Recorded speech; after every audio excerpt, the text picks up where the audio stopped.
ایک ایسی تہذیب جہاں شہروں کے درمیان عظیم مندر کھڑے تھے، Almighty Horn One exemplifying. Let the flames rise to the جہاں heavens. ہزاروں لوگ ایک ایسے خدا کے سامنے جھکتے تھے جو نہ دیکھ سکتا تھا اور نہ ہی سن سکتا تھا اور نہ ہی کسی کو کوئی فائدہ یا نقصان پہنچا سکتا تھا۔ ایک ایسا بت جسے آج کی انگلش اور اردو لینگویج میں تو بال کہا جاتا ہے، لیکن قرآن مجید میں اللہ تعالیٰ نے اس کا ذکر بال کے نام سے کیا ہے۔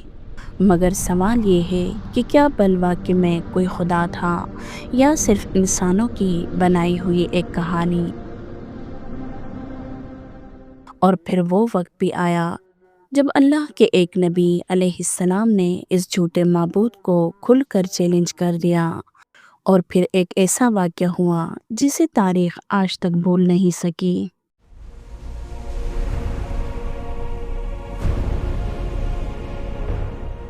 بے شک تمام تعریفیں اللہ ہی کے لیے ہیں جو تمام جہانوں کا رب ہے۔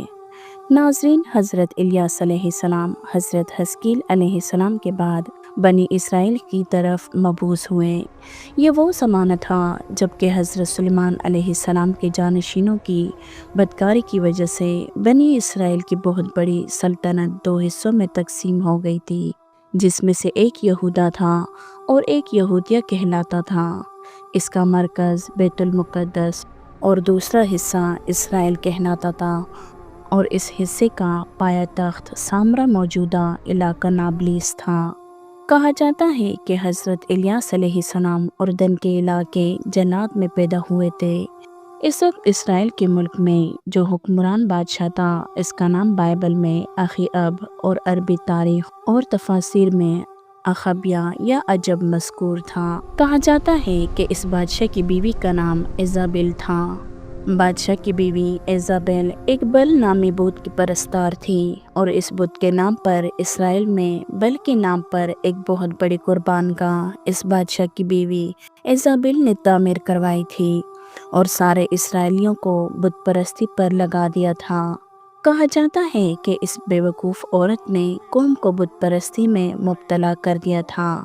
روایت کے مطابق بل کی پرستش حضرت موسیٰ علیہ السلام کے دور میں بھی ہوتی تھی، اور اسی بل کے نام پر شام کا ایک مشہور شہر بلبک بھی ہے۔ بعض لوگوں کا خیال ہے کہ خانہ کعبہ کا مشہور بت حبل بھی یہی بل تھا۔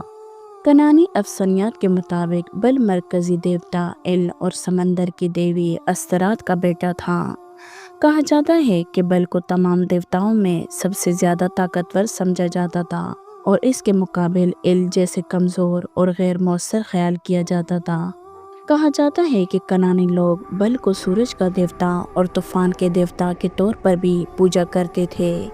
اسے عام طور پر آسمانی بجلی تھامے ہوئے دکھایا جاتا تھا۔ یہی نہیں، کنانی اسے زرخیزی کے ایسے دیوتا کے طور پر بھی پوجتے تھے جو بچے مہیا کرتا تھا۔ بل کی عبادت جنسی سرگرمیوں میں مشتمل تھی اور مندروں میں رسمی زناکاری پائی جاتی تھی۔ بعض اوقات بل کو خوش کرنے کے لیے انسانی قربانیاں درکار ہوتی تھی۔ کہتے ہیں کہ بل کے پجاری اپنے دیوتا سے بلند آوازوں، پرجوش چیخوں اور خود کو زخمی کرنے کے حامل انتہائی جذباتی رسومات کے ساتھ التجا کرتے تھے۔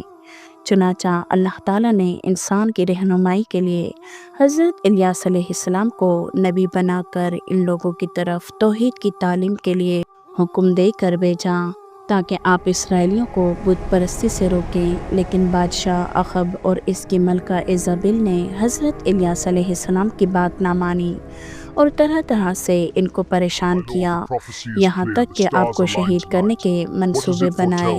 حضرت الیاس علیہ السلام نے ایک غار میں پناہ لی اور اسرائیل کے لوگوں کے لیے دعا کی کہ اسرائیل کے لوگ قحط سالی کا شکار ہو جائیں تاکہ اس کے ہت سالی کو دور کرنے کے لیے آپ ان کو معجزات دکھائیں تو شاید وہ ایمان لے آئے۔ چنانچہ انہیں شدید قحط میں مبتلا کر دیا گیا۔ لیکن صحیح روایات میں آتا ہے کہ حضرت الیاس علیہ السلام پر چند حق پسند لوگوں کے سوا کوئی ایمان نہیں لایا۔ اگر دیکھا جائے بلبت کا ذکر آج کل عروج پر ہے اور اس کی بڑی وجہ جیفری ایپسٹین کے بدنام جزیرے لٹل سینٹ جیمز سے جڑے انکشافات پر ہے۔ اس جزیرے میں ایک عمارت تھی جسے ٹیمپل کہا جاتا تھا، جہاں دنیا کے طاقتور ترین افراد بل یا مولوک کی پرستش کرتے تھے، معصوم بچیوں کی قربانیاں دی جاتی تھی اور شیطانی رسومات ادا کی جاتی تھی۔ یہاں کی جو خاص بات مشہور ہوئی وہ کم عمر بچیوں کے ساتھ جنسی فعل انجام دینا ہے۔ یہ دراصل بل کی خوشنودی اور قربت حاصل کرنے کا خاص اور محبوب عمل ہے۔ جس طرح سفلی اور کالے جادو میں کامیابی کے لیے ناپاکی اور غلاظت کھانا تک ضروری ہے۔ تفسیر کے مطابق بل کنعان، لبنان، شام اور فلسطین کا بڑا بت تھا۔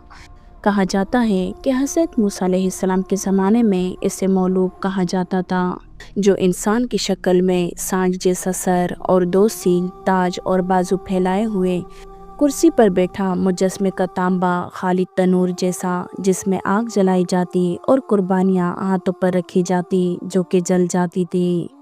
کہتے ہیں کہ پیرس کے عجائب گھر میں ایسے قدیم بل کی مورتی اب بھی موجود ہے۔ اگر دیکھا جائے تو آج کل یہ پرستش بفو میٹ کی شکل میں جاری ہے۔ بہرحال کہا جاتا ہے کہ جب شرک اور گمراہی حد سے بڑھ گئی تو اللہ تعالیٰ نے حضرت الیاس علیہ السلام کو حکم دیا کہ اپنی قوم کو توحید کی طرف بلائے۔ تو حضرت الیاس علیہ السلام نے اپنی قوم سے کہا کہ تم ایک پتھر کے بت کی عبادت کرتے ہو، جبکہ آسمان اور زمین کا مالک صرف اللہ ہے۔ مگر بادشاہ اخاب اور اس کی بیوی ایزابل اس پیغام سے سخت ناراض ہو گئے۔ انہوں نے حضرت الیاس علیہ السلام کو روکنے کی کوشش کی اور انہیں نقصان پہنچانے کا پلان تک بنایا۔ بہرحال کہتے ہیں کہ اس کے بعد حضرت الیاس علیہ السلام نے اپنی قوم کو جمع کیا اور ان سے فرمایا کہ تم کب تک 2 راستوں پر چلو گے؟ اگر اللہ حق ہے تو اس کی عبادت کرو، اور اگر بل حق ہے تو پھر اس کی عبادت کرو، مگر فیصلہ آج ہی ہو جانا چاہیے۔ کہا جاتا ہے کہ اس وقت بل کے 450 پجاری وہاں موجود تھے۔ ہزاروں لوگ اس منظر کو دیکھنے کے لیے جمع ہو گئے۔ حضرت الیاس علیہ السلام نے کہا کہ آج ہم ایک ایسا امتحان کرتے ہیں جس سے سب کو پتہ چل جائے گا کہ اصل قدرت کس کے پاس ہے۔ لہٰذا 2 قربانیاں تیار کی گئی، ایک بل کے پجاریوں کے لیے اور ایک حضرت الیاس علیہ السلام کے لیے۔ شرط یہ رکھی گئی کہ کوئی بھی آگ خود سے نہیں جلائے گا۔ جو بھی اصلی خدا ہوگا وہ آسمان سے آگ نازل کرے گا اور قربانی کو جلا دے گا۔ ناظرین کہتے ہیں کہ سب سے پہلے بل کے پجاری آگے آئے۔ انہوں نے اپنی قربانی رکھی اور پھر اپنے معبود کو پکارنا شروع کر دیا۔ صبح سے لے کر دوپہر تک وہ چیختے چلاتے رہے، یا بل ہماری دعا سن، مگر آسمان خاموش تھا، نہ کوئی آگ آئی نہ کوئی معجزہ ہوا۔ لہٰذا وقت گزرتا گیا۔ حضرت الیاس علیہ السلام نے ان سے کہا کہ ذرا زور سے پکارو، شاید تمہارا خدا سو رہا ہے۔ کہتے ہیں کہ یہ الفاظ سن کر لوگ حیران رہ گئے۔ پجاری اور زیادہ زور سے چلانے لگے، مگر بل پھر بھی خاموش رہا، کیونکہ وہ ایک بے جان بت تھا۔ پھر شام کا وقت قریب آیا تو حضرت الیاس علیہ السلام کی باری آئی۔ انہوں نے قربانی رکھی اور اللہ کے حضور دعا کی۔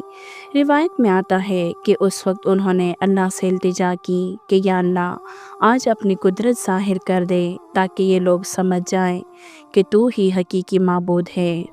کہتے ہیں کہ جیسے دعا ختم ہوئی تو اچانک آسمان سے آگ نازل ہوئی۔ اس آگ نے قربانی کی لکڑیوں کو اور حتیٰ کہ وہاں کی مٹی تک کو جلا دیا۔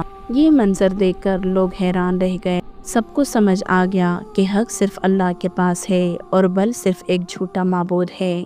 اس دن کے بعد بہت سے لوگوں نے شرک چھوڑ دیا اور اللہ پر ایمان لے آئے، اور بل کے پجاری رسوا ہو گئے اور ان کی عبادت کا جلال ٹوٹ گیا۔